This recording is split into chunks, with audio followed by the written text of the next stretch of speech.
Hello, hello, hello, everybody. Welcome. This is basically part two of where we left off last weekend of the post-conviction hearing for Brendan Dassey. Um, we we did leave off at page 145. So now we're on 146. Hi, Linda. Hi, Donna. Hi. Thank you for being here. How are you guys doing? Hey, I'm doing good. Good, good. Awesome. I'm Yeah, like my picture. yeah, I love it actually. Bad cat, bad cat. So, Linda's gonna be watching the chat Yes, because I I'm am. gonna be too busy reading. And yeah, it's the same rules as last time. So if anybody wants to make a comment or ask a question, feel free to interrupt me. Linda and Donna and whoever else decides to jump on. If anybody else does, same thing. If you have something you'd want to point out or make a comment on, and or something that I may not be hitting, you know what I mean? So just interrupt. And yeah, I'm only going Okay. through things that I saw, that I highlighted, that I thought was something to point out. So if somebody else has anything, but yeah. Um, I hope everyone's doing okay out there. Dark Side, Mystic Jinx, Catnip, Jay, Alice, Marion. Excuse my voice. I just woke up like an hour ago. And the coffee's still hitting the veins. So I think I saw BB in the chat too earlier. But yeah. I don't know why I still don't have a wrench, but you still don't have. Hold on. Let me try this again. I don't Hold get on. it. I don't understand it either. It does. It's really not important, Becca, but it does kind of bother me if you can't tell. I keep talking about it. No, well, it should, because it's your channel too. So, Yeah. and like, I don't think I have a wrench either. So that's what I mean. Like, it's weird. Hello, There's Sean. Sean. Sean, I sent you the link if you do want to jump on. No pressure though. Yeah, no pressure, no pressure. No pressure. Oh, Alice is booting up her laptop, so we'll get that Scottish "don't say how she feels" girl up here. All right. Yeah. But yeah, no, and like I was saying to Donna and Linda behind the scenes, this is all very I don't consider this our channel. I consider this Brendan's channel. So, if any Brendan supporter wants to jump on with whatever we're doing and say something positive and supportive for Brendan, or has news or anything like that, it's open mic, you're more than welcome to do that. There's no you don't have to put your camera on, just let your voice be heard, because the more Brendan gets to see us or hear his supporters, the better it is. And for the world to see other people too. They probably get sick of looking at us all the time. Yeah. So, yeah, this is 100% Brendan's channel, in my opinion. And, Brendan's supporters are just as a part of this experience and everything. Yep. Sure are. I added you a monitor, or I gave you a wrench, Linda. Let me see. Nope, don't work. Don't worry about it. Go on. What the Continue with what we are doing. It doesn't matter. We'll work that out with YouTube somehow. Okay. That's just so ridiculous to me. Anyway, so while we're waiting for because I know Mystic Jinx may come on. I know she said pressure Sean to jump on. It would be great if Jinx wants to join us too. But anyway, I'll just go ahead and start while we're waiting to see if anyone else wants to jump on. Okay. So last week we left off right when they were going to take their lunch break, on page 145 at the very bottom. It says, we'll be back at 1:15. So we're back. It's 1:15. Yeah, so they basically remind him that you're still under oath. Oh, hold on. I need to plug my phone Hi, Miss in. Chris. You can come on too. Love your purple hair. Actually, let me post the hold on. Let me do one more thing. Post the link so if somebody wants to jump on, she can show off her purple hair. I love it. Yeah. If anybody wants to jump on, here's the link. Yeah, and look at me. I look like today. So, hey, you know. No way. It's too early. Okay. No, it's too early to get pissed off because you'll be pissed off. Let me tell you. Yeah. It is early for me. I stayed up all night last night. Anyway. So back to the transcript. Back to the transcript. So basically, let me recompose my thoughts here. Okay. So he's basically gonna show showing all the extensive work that this person has that Meow has done that is essentially just been talking to the press. He's been doing nothing but talking to the press. So that's what we're basically going to be covering this. So he asks, Robert Devark asks him on March 17th, that's the day we're on, you tell the press there that, in quote, you gave 2 interviews a couple of days apart. One was apparently quite general from the complaint, the other much more extensive. I've been told the tape is approximately 4 hours in length. In any criminal case, the defendant would see if there's a reasonable opportunity to keep the statements he made out of evidence. If there wasn't a compliance with his constitutional rights, or if it was involuntary for some reason, right? And then he says, correct. And then he goes on to ask him, oh, sorry, my phone notified. I'm on the computer and the phone because my internet's being really awful. Anyway, okay, the fact that Mr. Dassey was given 2 statements wasn't out in the public yet, had it? And then he says that I'm not sure, I don't know.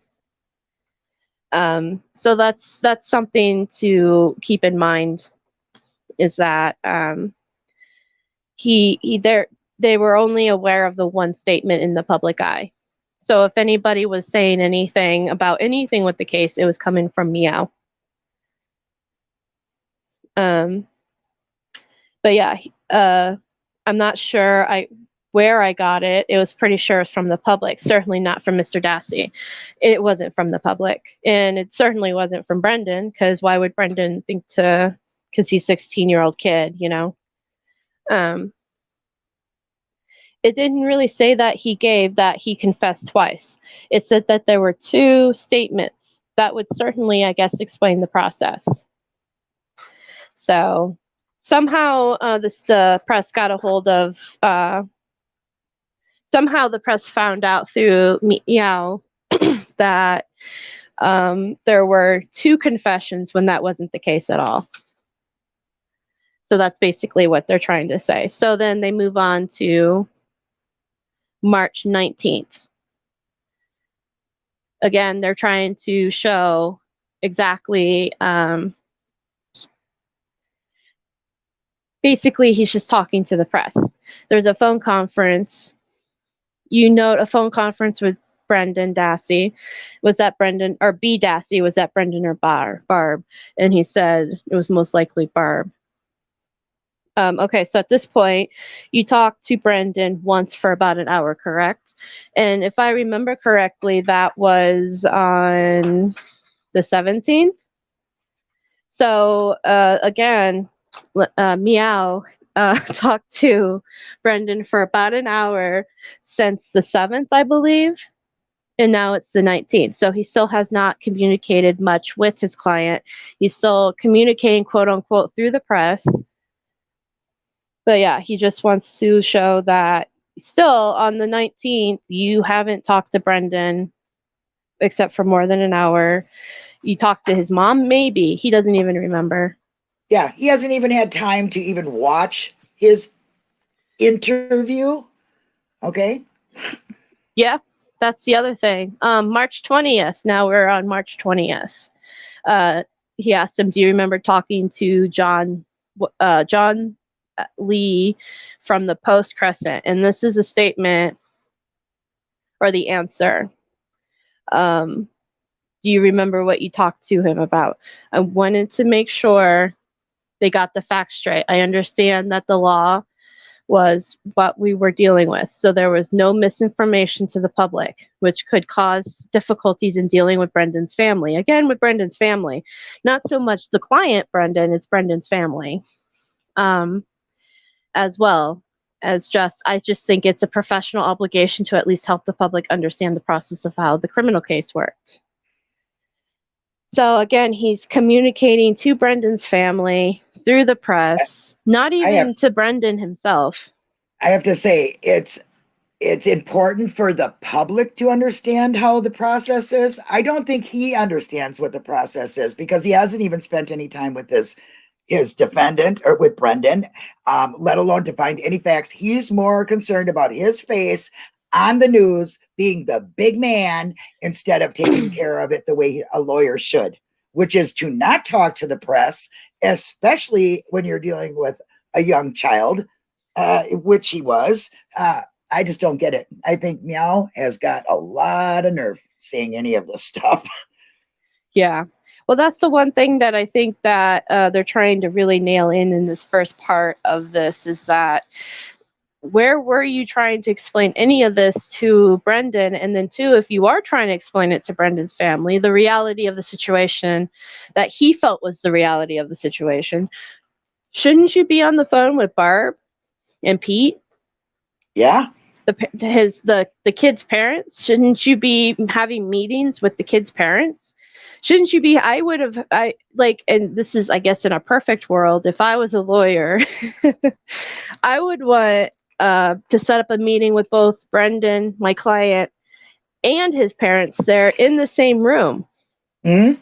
Like Miss Chris says. Yeah. And not admit anything about his client when he hasn't even spoken with them. Exactly. Oh, hold on. Oh, hold on. Somebody's coming in. Oh, Somebody. Oh, here we go. Hey, Alice. What you to think? Hi, I'm going to call you the What Alice. You Think girl.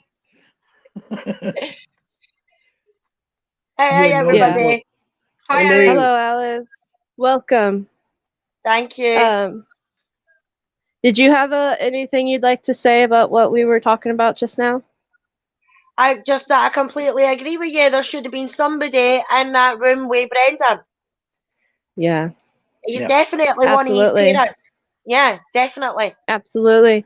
That's what I'm saying. Like, if I was a lawyer, if I was in Meow's shoes, I hope I never am, as far as what kind of person he is. But like, if I ever was a lawyer and I needed to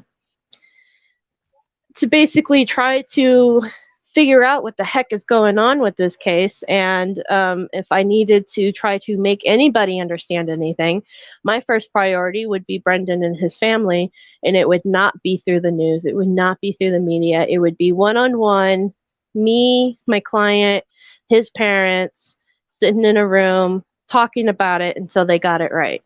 If that meant sitting there for hours, then so be it. Mean, what case have you ever heard of where a lawyer is out talking to the press and giving these kind of continuously statements? And not has even been there talking to the client, let alone if they are there with the client. Most lawyers don't want to talk to the press before they're going to trial. You know what I'm saying? Yeah. Before, they really don't. They make their statements very short, and we're discussing it or something to brush them off a little bit, but they don't get into it like that. I just don't believe that. Yeah. Now, so like I said, let's keep in mind March 1st is when Brendan was arrested. This was also the day when he had the 4-hour coerced confession on tape, and then March 7th was when Meow was assigned to him, his second lawyer. He talked to him for 1 hour on March 17th. And now we're jumping to March 20th. He pointed out on March 20th, you spent 0.4 hours. So they explained later in the transcript, because I'm kind of slow myself. So I was like 0.4, how much would that be? They're doing it in decibels of 10. So 0.4 would be like 40 minutes. So 0.4 hours is 40 minutes. So you spent 40 minutes on the phone with the DA's office and then a Milwaukee Journal reporter. Do you remember what the call to the DA's office was? And his answer is, I think it might have been regarding receiving discovery or being able to observe some of the discovery in the Calumet County DA's office. Now, this what I'm going to bring up blows my mind. So he went to, this is the discovery from the Calumet County, the evidence, quote unquote. Okay, I can. Oh, I'm sorry. I just caught Miss Kirsty's comment. Okay. Meow. I think of Pokemon. Okay, so like Meowth. Same as Manitowoc, corrupt law enforcement. You gotta catch them all.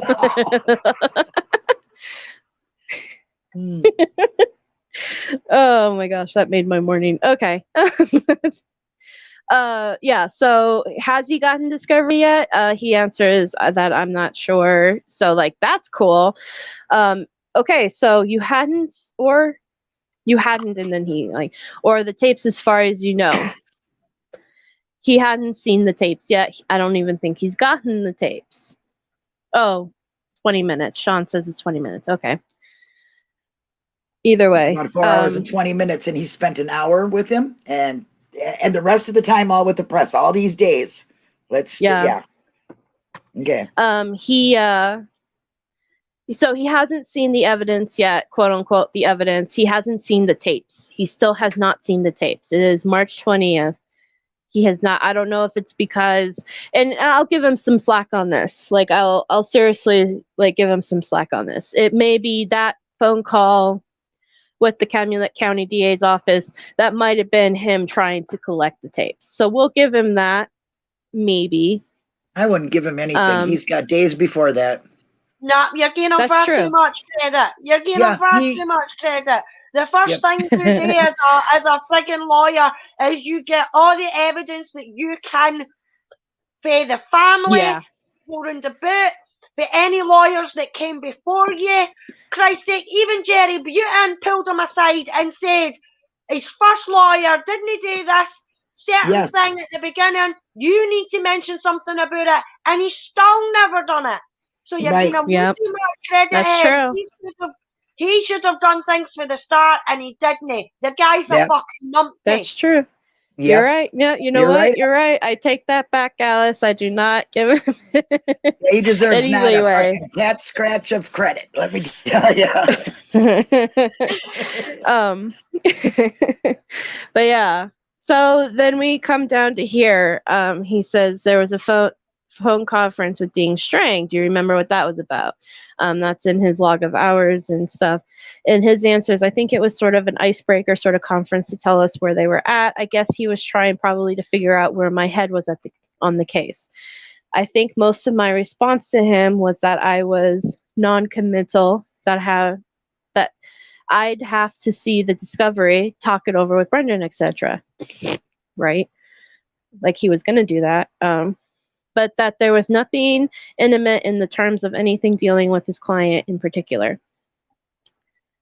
And then he said, and then the question was, okay, certainly all of the signals you've been sending to the press had to do with plea agreements. You know, those messages he was sending to his client and his family through the media, talking about, you know, plea agreements. I'm going to skip all this stuff and go right down to this part where he said, but up to this point, you've referred to a number of times to the press about the possibility of a plea agreement. And he said, oh, sure. Now, remembering this is still on March 20th. And still up to this point, you've only talked to Brendan once. And during that conversation, Brendan had told you that his March 1st statement was not the truth, that he was innocent, and that he wanted to take the polygraph to prove that. And then they do objection, which we don't care what Fallon has to say at this point. Turtle lips. We got names for them. Turtle lips. But after the objections and all that, I believe they have to. So he continues to say, okay, then on 2 days later, March 22nd, your work on the case amounted to. Oh, wow, a phone conversation. Amounted to apparently a phone conference with Kay or Dateline. And then he said, correct. The next day on the 23rd, so now we're on the 23rd of March, he has this phone conversation with another Kay Singer. Okay, but the most important thing about this phone conversation that he brings up while he's talking to Dateline, it also notes that you've now begun reviewing the tapes. So this is the 23rd of March. He mentions to a news outlet, we're reviewing the tapes. And hey, now we have another guest. There we go. Now the show's beginning. Here's a voice. Now we've got it. Good afternoon, you ratbags. How are you all? Well, wonderful. Pretty good. Nice to see you. Glad to hear you. Hi, all. Sean. Hi, everybody. Hi, Trouble. So, Sean, did you have anything that you wanted to make a comment of while... I want to fucking strangle that cat, right? This is my take on it. I believe that because we know the defence were in some kind of discussions or dialogue with the prosecution, I believe that the O'Kelly interview was a complete setup in preparation for the confession the following day. I think it was all contrived. Yeah.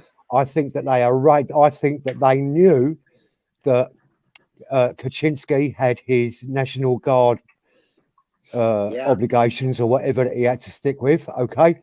And I think they set everything up so that it would all to take place away from any interference whatsoever. And this, in my view, is a further reflection of the isolation that they used to kind of keep Brendan away from everybody who could throw a fly in the ointment. The whole thing was a fucking setup from start to finish. And they used Kachinsky, they used O'Kelly, they used everything that they had at their disposal. It's fucking criminal what they've done. And yet everyone seems to think that the sun shines out of their fucking arses. Right. It's all, and they give them prizes. They give them fucking medals for it. Yes, they did. What a bunch of cunts. Sorry about the language, but it is what it is. Yeah, you all know me well enough. Yeah, they're all absolute bastards. If someone was to do it to one of their children, they'd draw a firearm to protect their kids. Oh yeah. Right. Oh yeah. Well, what makes their kids any different, or what makes Brendan any less deserving than their children? Yeah. See, that's kind of telling right there. And that's one of the things that I used to tweet at Governor Evers. I said, what if if you knew that your kid was being pulled by these two detectives into that room to be interrogated, would you be okay with that? Or would you fight tooth and nail to get them out of there? And I know the answer would be he would throw a fit. Oh, he'd use his weight and get his kid out of there. Yeah, he'd use his power to get out. Because it's not rocket science. You absolutely law enforcement knows what law enforcement does. Well, I've asked this question. I've asked this question once out in Discord already. It makes me wonder how Steve didn't end up with Kachinsky. Yeah, that's a good point. I think Kachinsky was set up for Brendan.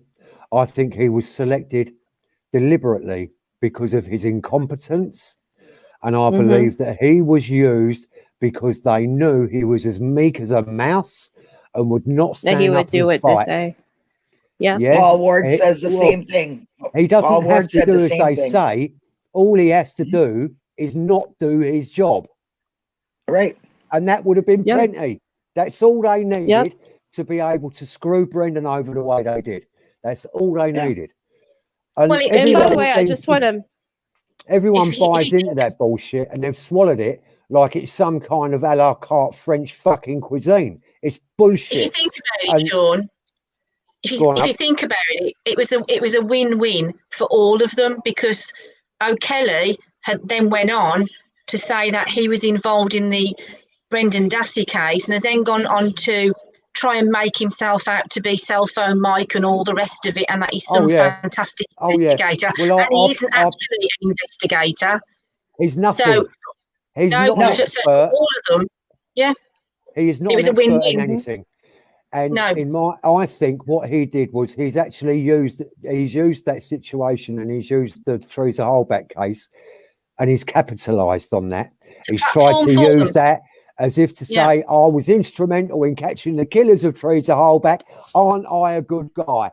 Come and bring me your problems, pay your fee, and I will give you answers. They might not be the answers you want, but I will give you answers. And that's all they were interested in. So they all filled a certain criteria.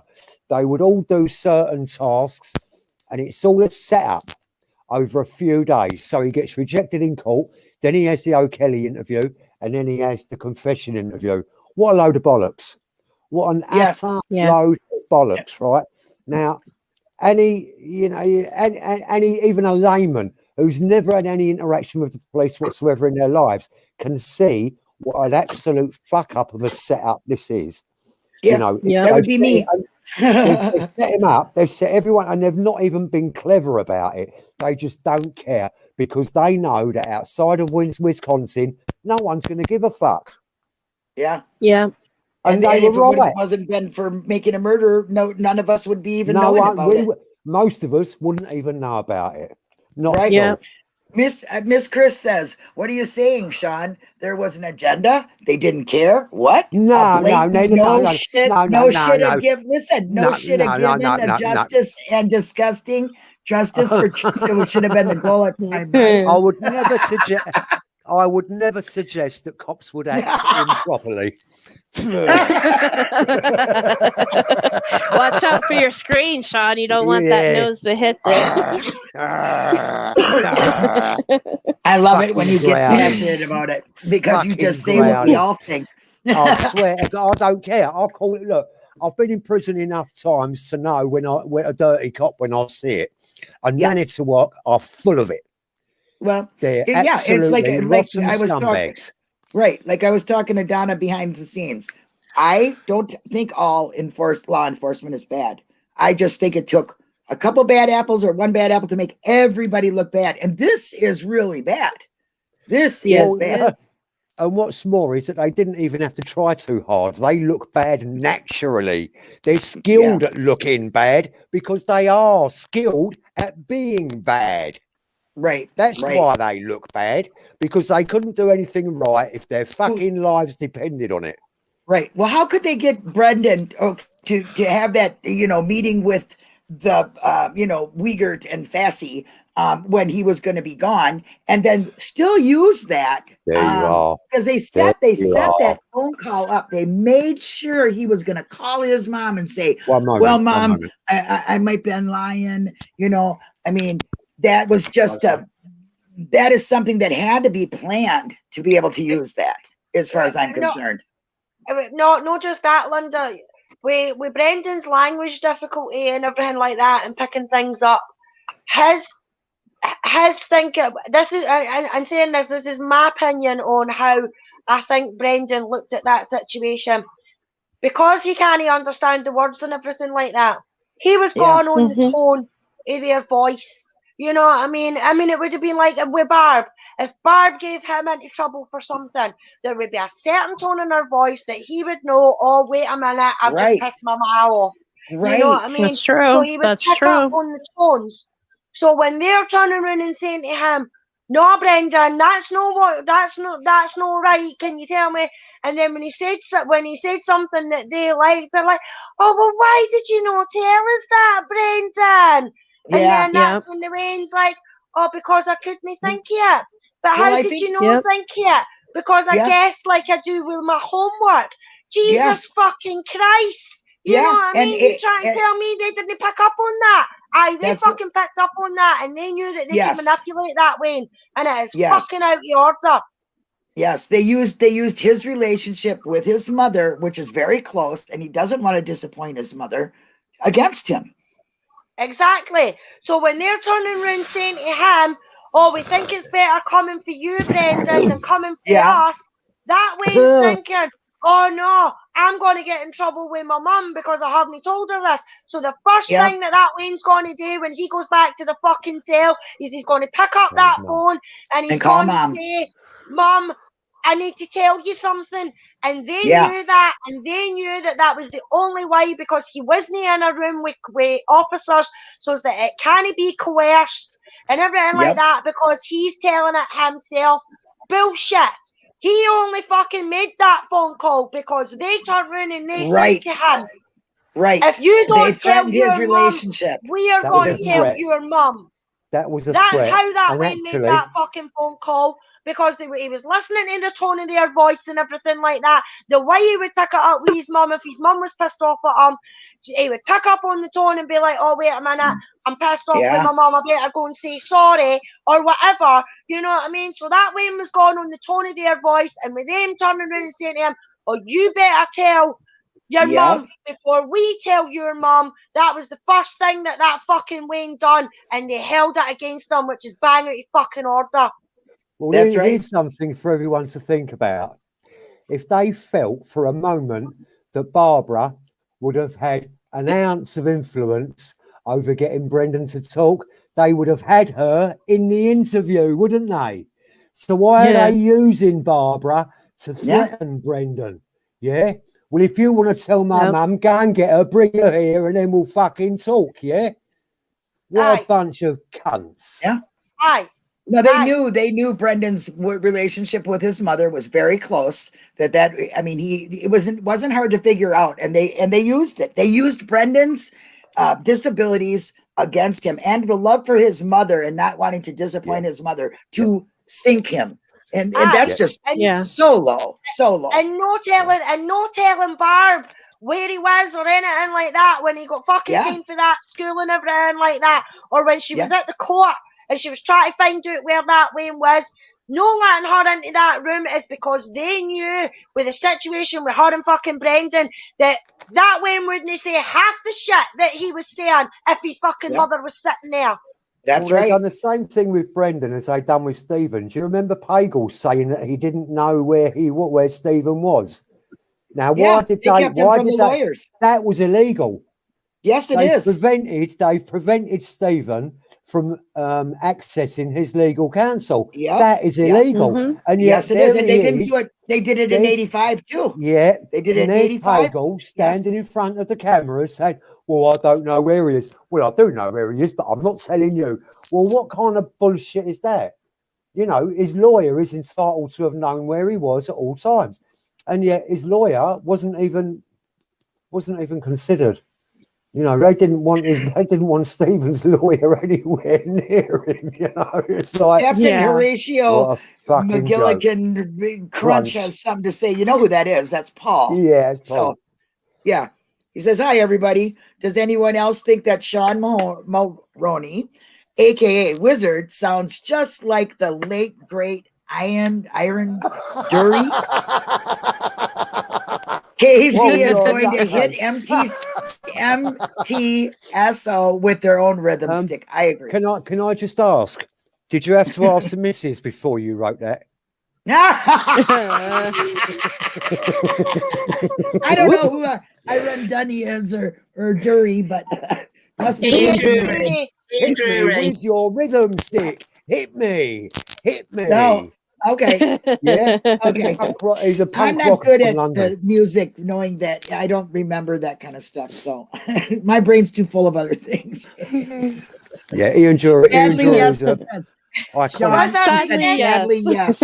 Right, yes.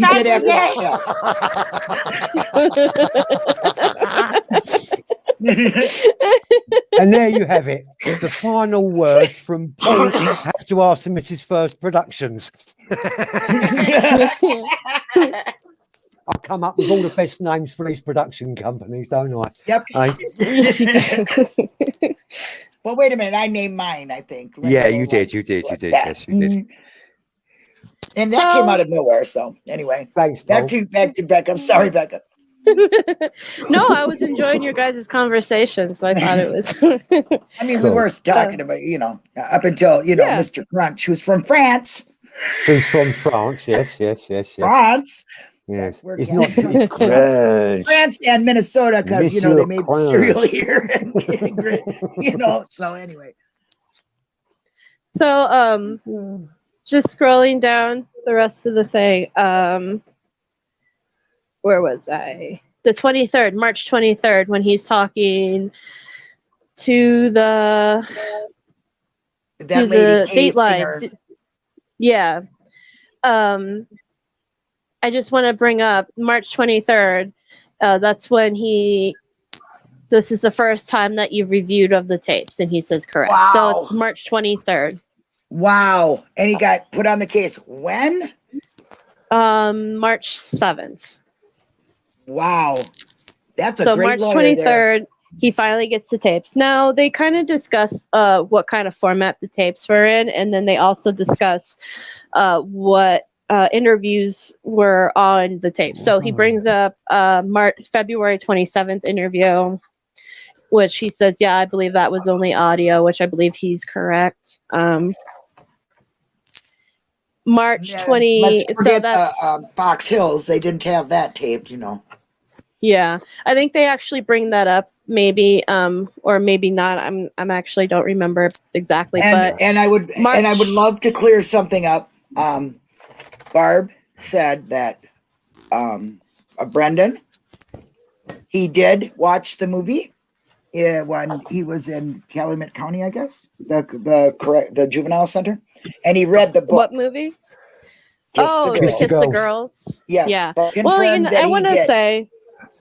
want to say too. I remember I'm around the same age as Brendan. Right. I remember back then they were playing Kiss the Girls repeatedly on TV because that's how I watched it, and it was on TV. It was one of those movies that I specifically it wasn't HBO. It was on cable TV. It was on PBS or something like that. Yeah, it was edited for TV. I specifically remember it because I watched the first half of it and I didn't like it, so I didn't finish it. You look better now, Sean. Okay. We can see you now, sweetie. That's a compliment, considering I look rough. I missed you, Gov. I missed your lovely face. So yeah, what he could have very well have watched it on TV, on cable TV through the prison. Yes, absolutely. Is it TBS?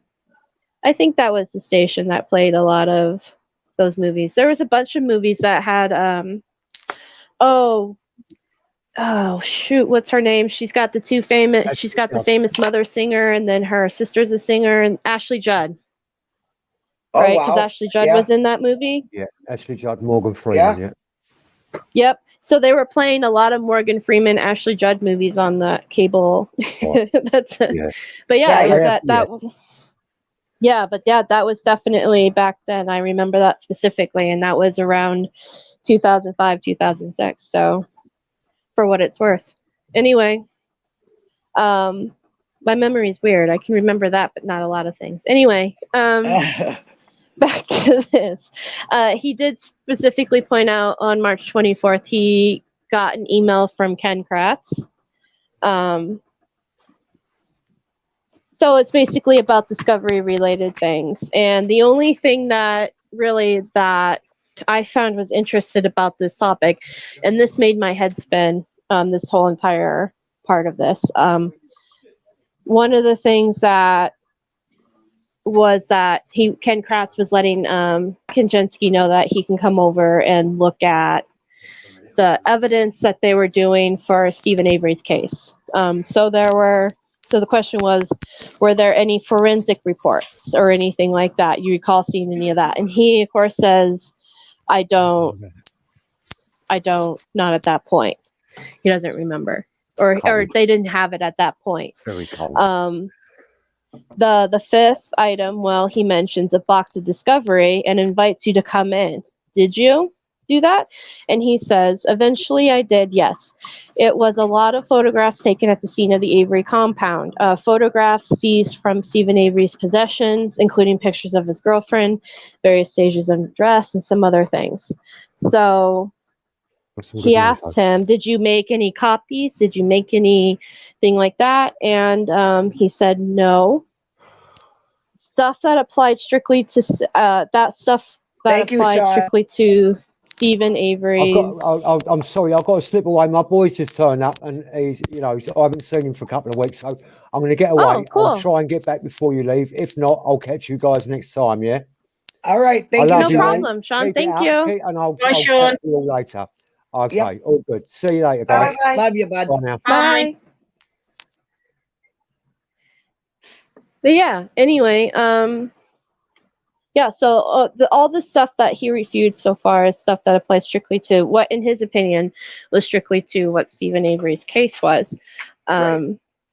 And then on the next page, he made a long statement, but on the next page it says, I didn't see, frankly, any use of it for us that I needed to have in my possession. It might something come up later, of course, we could get it. So, and one of the questions that he asked him was there photographs of the scene? And his answer was, there were some aerial photographs, all kinds of stuff like that. That certainly was important in establishing a crime took place, but I didn't really deal directly to Brendan's involvement in it. So, this is the part that makes my head spin. So you have a client who's supposedly involved in this crime with his uncle. His uncle has all this quote unquote evidence, photographs of the scene, blah, blah, blah. All these things that Brendan said happened in his confession that he is now proclaiming isn't true. You now have an opportunity to take copies of these photographs of this scene supposedly that your client said that happened and look at it and say, this stuff obviously didn't happen, but you don't do it. He doesn't take anything that would. And he openly admits, he openly admits that the crime scene photos or aerial photos establish a crime scene. Didn't really have anything to do with Brendan's involvement in it. Yeah, right there, perfect. Right in his own statement. I think what's blindingly obvious is that he's got no interest in the case. Yeah. Yeah. Because he knows what's going to happen. He knows what he's got to do. This is just going through the motions. Yeah. And you're right, Becca. He should have used that for his own, to his client's advantage, and he did not. Yep. See, and here's the next part that really was just like, really? I didn't think this was true at all. But he asks him, did you expect the case was going to go to trial at this point? And he said, at this point, I wasn't sure. So the question is, okay, well, also at this point, Brendan was saying he was not guilty and he didn't do anything. Were you focused on trying to determine that? And his answer was, well, at this point, I hadn't reviewed his statement yet, including the tapes. So he's backtracking. Yeah. So he said, yes, I did start to review the tapes on the 24th, but now I'm saying I didn't really. Yeah. Well, like Jazz. So I guess at that point, I really wasn't focused on. I think I had gone, but he's stumbling. When I later went, I started going through the discovery. I worked partially on most critical elements pertaining to Brendan, which was the timeline of activity that occurred in the afternoon of the evening of October 31st, and accounted for where Brendan was at various times. And so then the question was, what about didn't look at anything related to physical evidence? So that's what he's saying. Like, how can you establish a timeline of anything that's supposedly happening with Brendan and what he's saying in the coerced confession, but then you didn't take any discovery? You looked through it, but you didn't take any of it to actually go through it. But you're still trying to establish a timeline. You're not really talking to your client. And yet you have a whole lot to say to the goddamn press. Yep. So it's like, what exactly work were you doing, Meow? Yeah. What work were you doing? You're working against Brendan.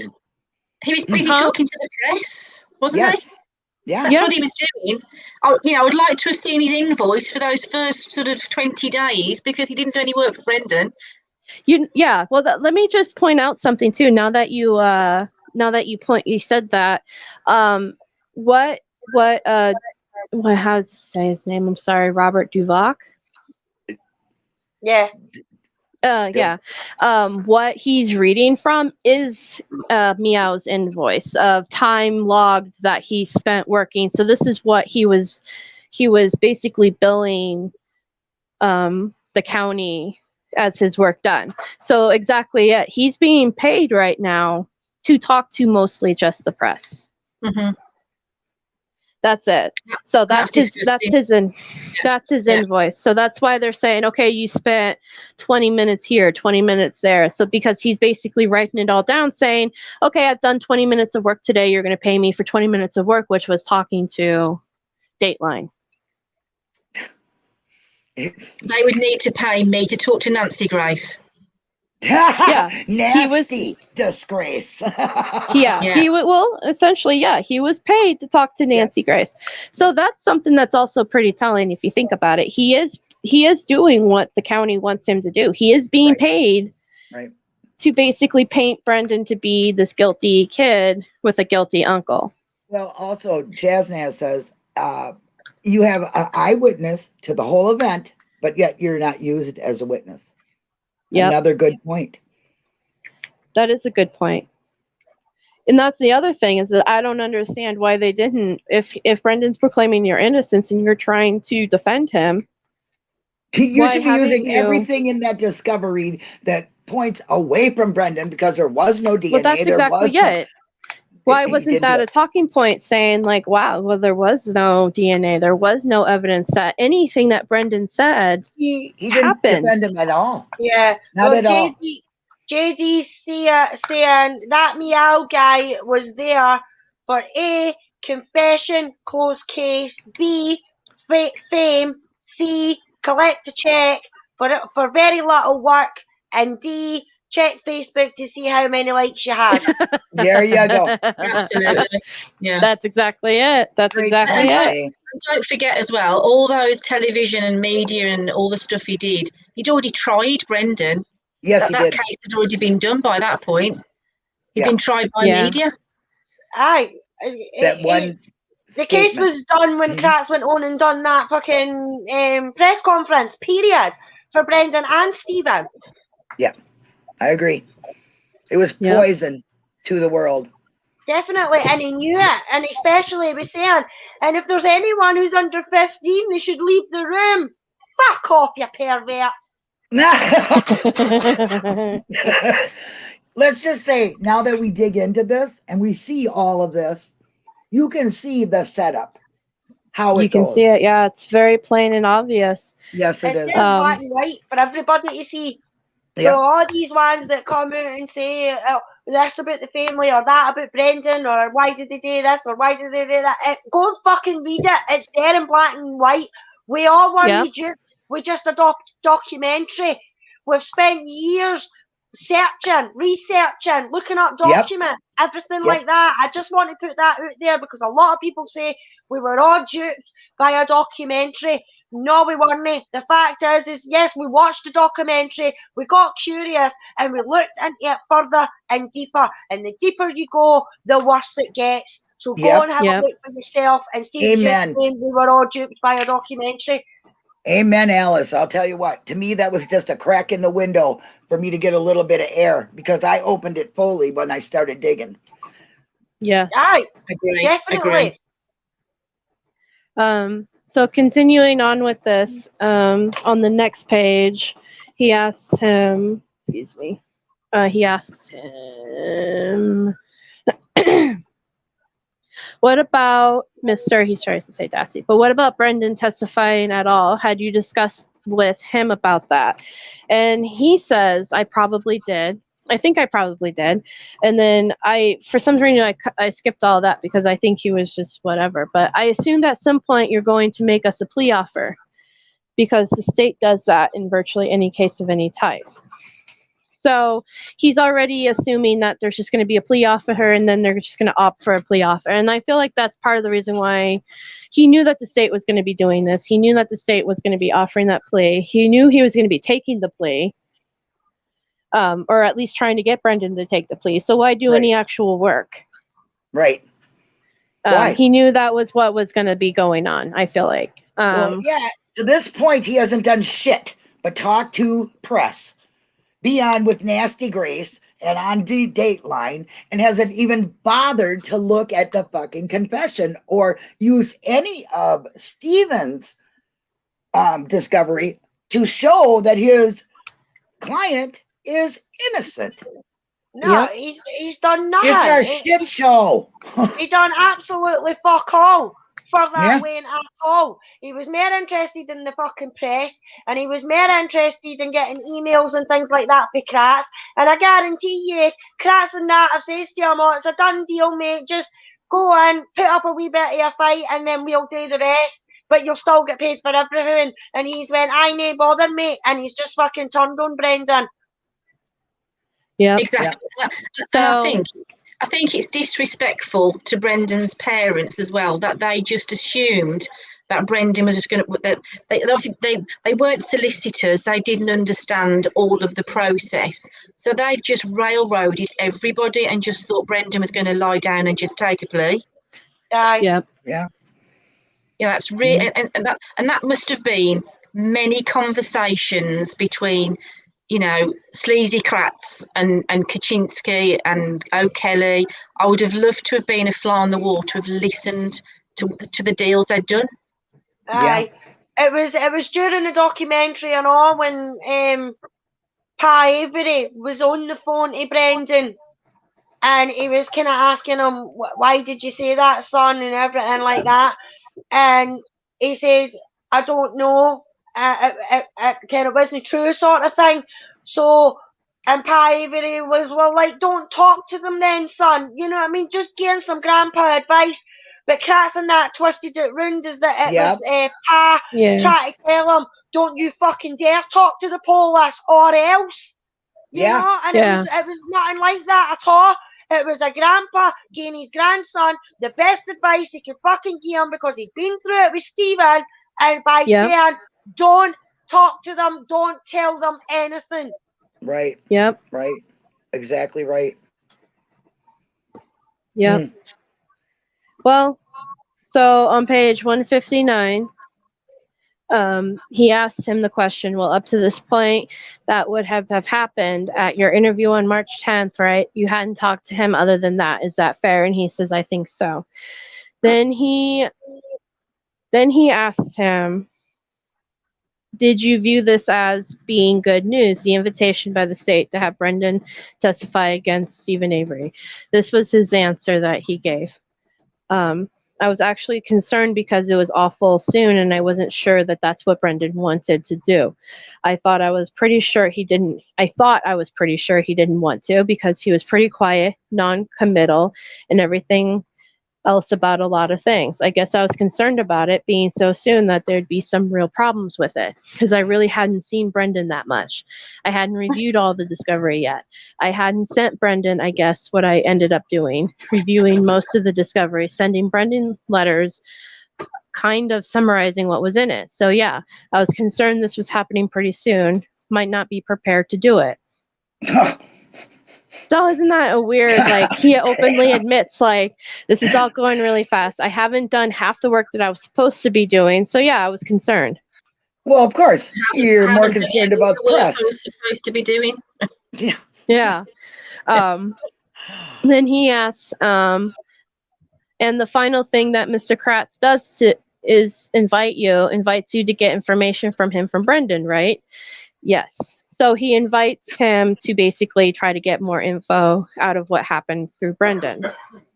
Why this was not turned around like total insufficient counsel and was not granted a new trial just based on this alone. This is what drives me crazy about this too. Yeah, it drives me crazy too.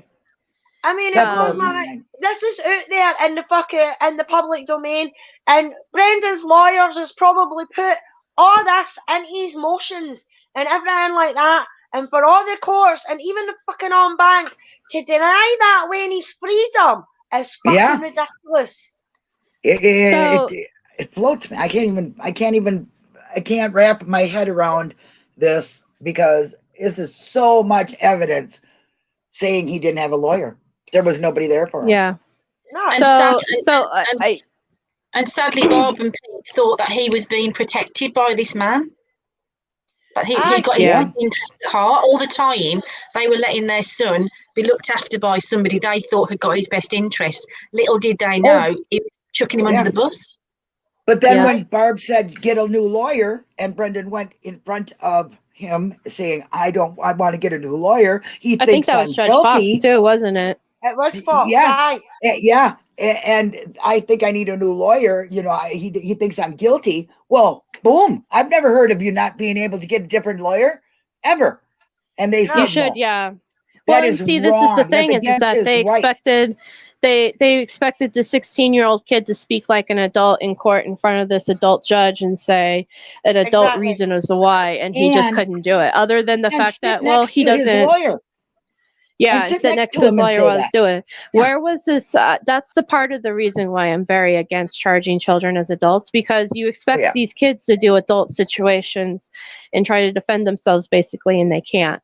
If he was trialed as a child, I would like to think that he would have had a child advocate with him that could have talked for him. Right. I mean, how are you going to sit next to your own lawyer and tell him that you don't think he's any good? I mean, as a child.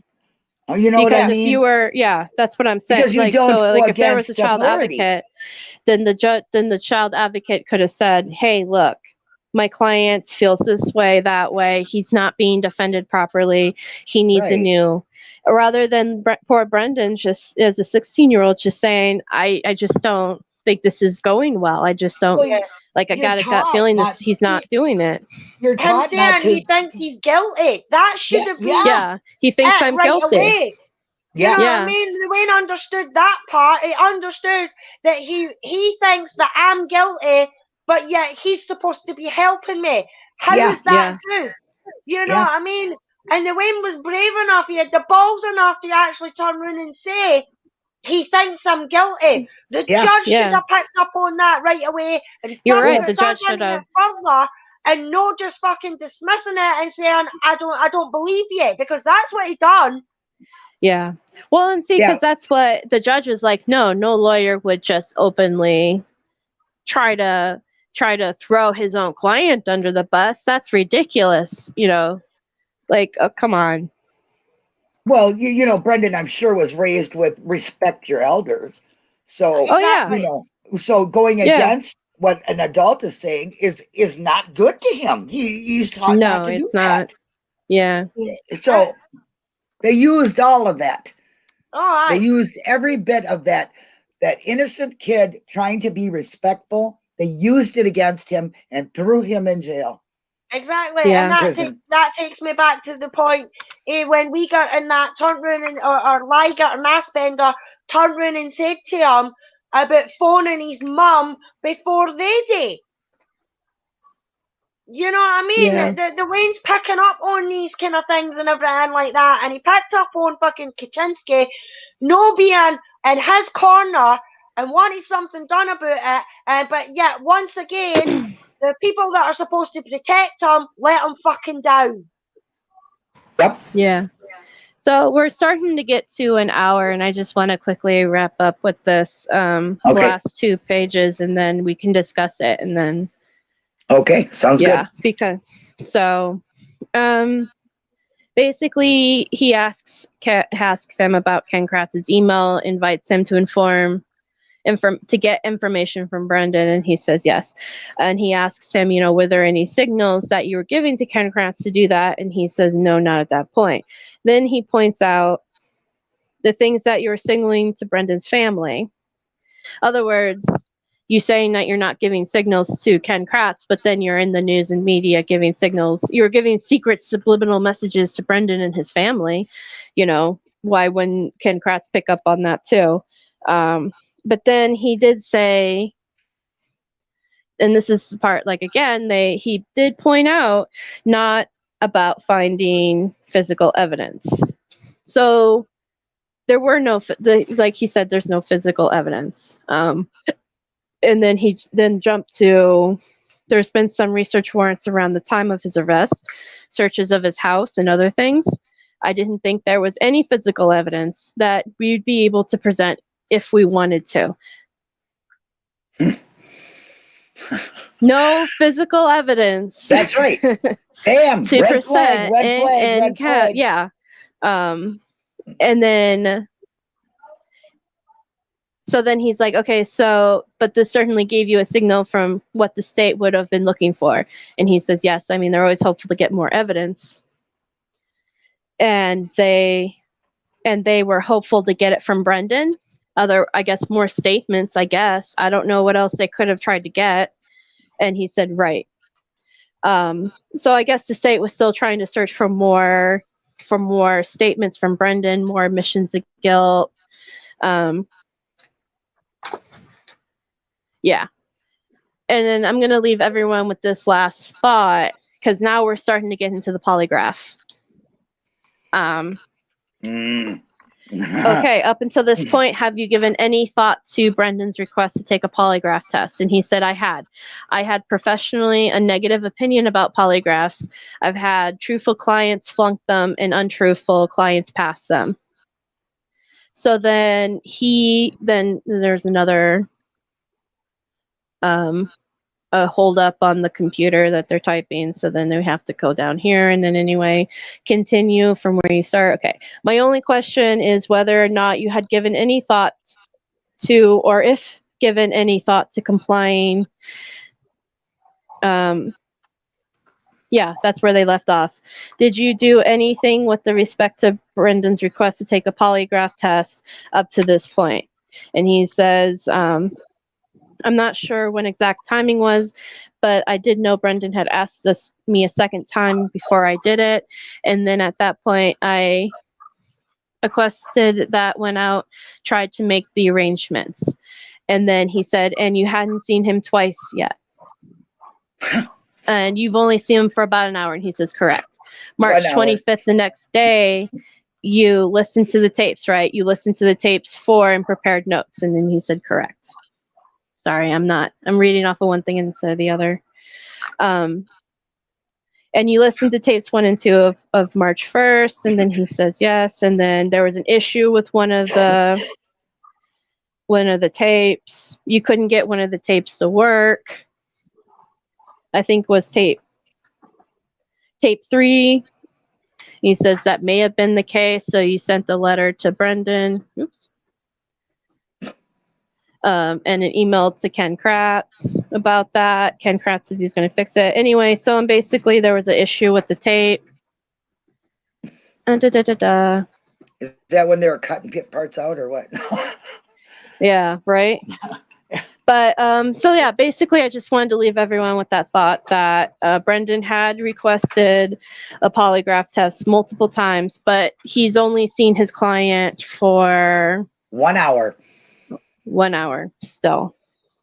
1 hour. And then there was, and then, yeah, it is interesting that there was issues with tape 3. And I'm curious to know, that makes me wonder a lot of tape 3. Like, what was going on with tape 3? He doesn't really remember, apparently.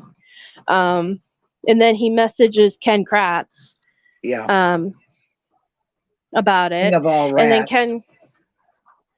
Yeah, see, on March 27th, it says right here, you get an email from Kratz regarding the tapes in a phone conference. You recall what the email was about. And he says, I think it was just about how he was going to take care of the problem. Take care of the problem with tape 3. And he said, correct. See, that's what I'm wondering. The fact that Brendan is persistently telling them that he's fucking innocent. Yeah. Yeah. See, that's what I'm curious about is that, okay, so the tapes that we saw that are on YouTube, those were the tapes that were submitted into evidence, correct? I would imagine, yeah. I think so. So my question is that were those the tapes that the problem was quote unquote taken care of? Is there more to those tapes than what we really know? Oh, aye, they're guaranteed. They only turned that camera on when they manipulated him into how, when they realised that he was going to say what he wanted with the different tones and that they could use. That camera wasn't rolling for Brendan first went into that room like it says it does. Yeah. Yeah. So, and that's the other thing is like, and this is me based off of my really awful memory. I remember maybe this had something to do with these tapes, but I remember in the past somebody made a comment how it seemed kind of jumpy towards the end and it didn't seem complete or it seemed edited. And I remember somebody else saying, no, that's exactly the way we got it from evidence. Yeah, because before uploading it. So my question is, was something done to those tapes that we just weren't really aware of until? Probably. I would assume yes. So then where are the real, that's what I want to know is where's the real tapes before they were quote unquote taken care of? Yeah, that's gone with the lost evidence. Jazz put up the interrogations on the live chat, so if anybody wants to check it out, go ahead. Thank you, Jazz Naz. Yeah. You know, they've been manipulated. I'm sure, and I'm sure there's a way they can do it. And if they were messed up, you know, I mean, everything that's something that dirty. Also I want to also kind of, sorry to interrupt you, but I just kind of want to point out while I'm thinking of in my head, and not saying, but that's one of the things that I've wondered why they didn't actually try to pursue more of in all of this. Like they bring it up, the significance of tape 3 on the March 1st interrogation. Like he brings it up and they talk about it, but like they kind of just leave it at that. And then that's the last we hear about it. Well, because you know why. I mean, it's blatantly obvious that they would have pointed probably to more towards his innocence, which everything points to his innocence. I'm sorry. No, it does. Yeah. It does. You know, the more I hear this and read and hear about it, it just, I mean, I cannot even wrap my dumbest brain cell around any of it.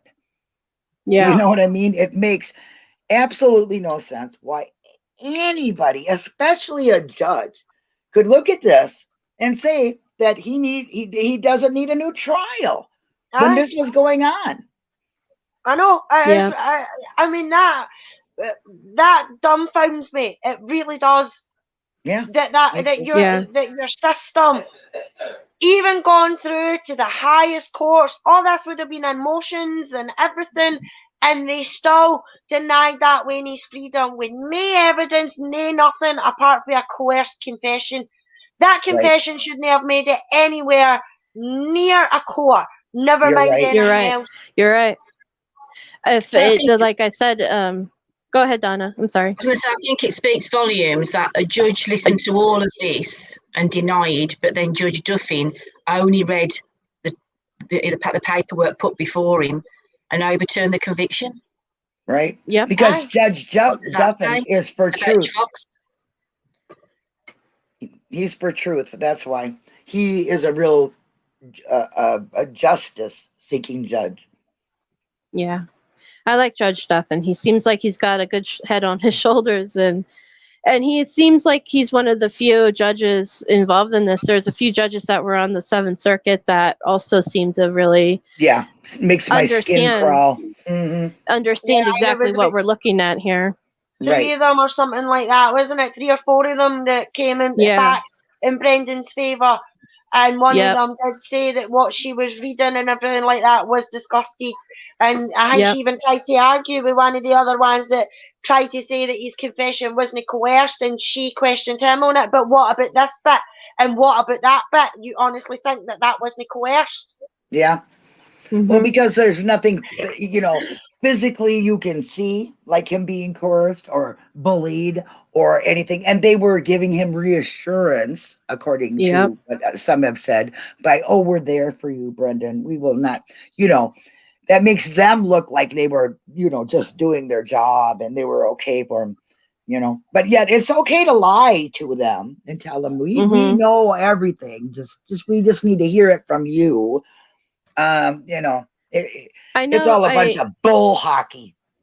I don't know if anybody follows Linda's other channel, Not My Verbiage.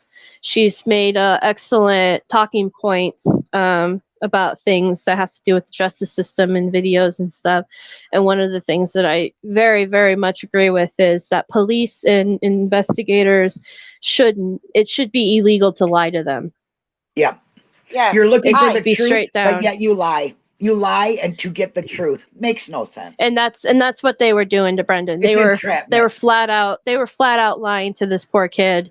Yep. You'll be okay. You'll go home. You'll be safe. Yep. Everything will be fine. Just tell us what you saw. Yeah. I mean, I'm not saying that our police aren't allowed to lie. I mean, they could maybe say, "Oh, but your mate said this." You know what I mean? But if we're constantly saying, that's a load of shite, you're talking at your arse, you know what I mean?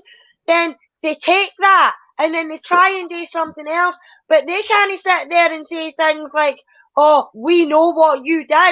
How the fuck do you know what you did when I know I didn't do it? You know what I mean? Yeah. So they're not allowed to lie like that. I mean, I think they can tell like wee white lies, but no big lies like that, or turn around and say, "We're no here as police officers right now, Brendan. We're here as fathers." But we're questioning you like fucking police, no like a feather, you know what I mean? I can't. Oh, that floors me. Oh, I'm here as a father. You can look at me like that. I mean, it's entrapment. It's against your rights to be entrapped by the police, yet they're doing it. And legally getting away with it. Yeah. Yeah. It's sickening, honestly. The whole thing, especially knowing that this happened to a child with limited capabilities and understanding. Like, it's just absolutely disgusting. Language is his problem. He doesn't understand too many words, and they gave him too many words. Yep. But they knew that. But they knew that, didn't they? Yes. You know, I feel like the first two interviews that they had with him, one in the car and one at school, I think that was them feeling him out and getting an understanding of how he talks and how he works. And then this was the interview that they were leading up to. I think when they were in Crevitz and that cop said, he's seen how quickly he could get Brendan to change by saying a couple things, exactly.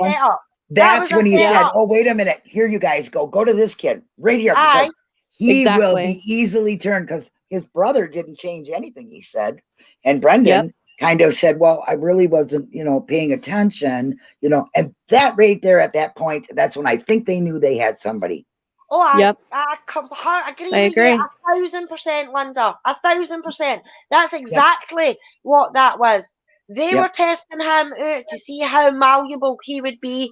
And when they got that, they went straight back to fucking Liger and Aspender and that and said, "Here, go for this, young." He, you know what I mean? He's no fully there with language or something like that. And they went to the school and he was in a special education class. So for them to come out and say that they didn't know that he had a disability, that's ridiculous. It's bullshit. At least they've done their homework. They knew exactly who they were dealing with. There was no confusion. Yep. And they probably thought at that stage that Stephen's case was weak, and they just must have had a party when they found out about Brendan. Oh yeah, I agree, Donna. 100%. I really do. They must have thought all their Christmases had come at once. They really must. Mm-hmm. Infuriating. Well, I think I'm going to leave here. See, O'Brien just said, "I never knew they said that to Brendan about being there as fathers." I mean, what does that even mean? Yes, they did. They said that in one of the interviews, and I think it was either just before or just after Liger was touching his leg and everything like that, saying, "Oh, come on, pal, it's all right." They mentioned about, "We're not here as police officers right now, we're here as fathers." Alice, I'll correct you. It was the first interview at school. Was it the first interview at school? Yeah. I think they said it too, though, during the March 1st one. I think they did say too. it. Yes, they did. They were letting him think that he was safe to say these things. It was okay for him. We understand. We have children. You know, the whole thing, that everything that they did throughout the time stuck in Brendan's head. You know, he's a kid who's raised with respect, and they used that against him. Yep, he did. And yes, JD, they did touch his leg. Yeah, that was the moment. Yeah, in one of the interviews. And I'm positive it's the one that you can get on YouTube. If not, it's the March 1st one. And excuse me, but in your country and in yours, I believe, Donna, you cannot even do that, can you? I mean, let alone talk to a kid, but you can't touch them either. No. And let me tell you, as a woman, like, that made my skin crawl. Me too. When he touched his leg like that, my God, I would have smacked somebody. Well, if a grown man touched me like that as a 16-year-old, that would have been. Yeah. But the other big difference with that whole situation on all Linda and Becca is the fact that Brendan would not, and I mean would not, have been in that room with the two officers on his own. No. It just wouldn't happen. It maybe happened years ago, but it would not happen now. Yeah. Yep.